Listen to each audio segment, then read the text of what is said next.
यसरी खाजा लगाउने समूहलाई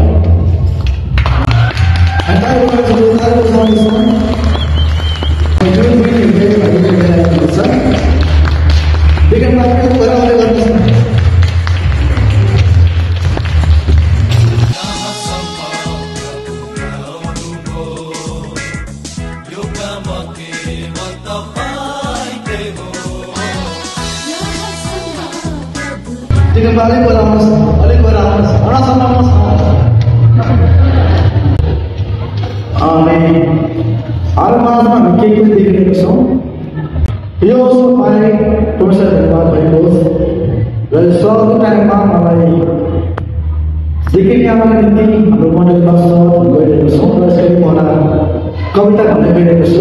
विशेष गरी उहाँलाई समर्पण छ कविता यस प्रकार रहेको छ स्वागत गर्छु आज हामी तपाईलाई हाम्रो मण्डलीमा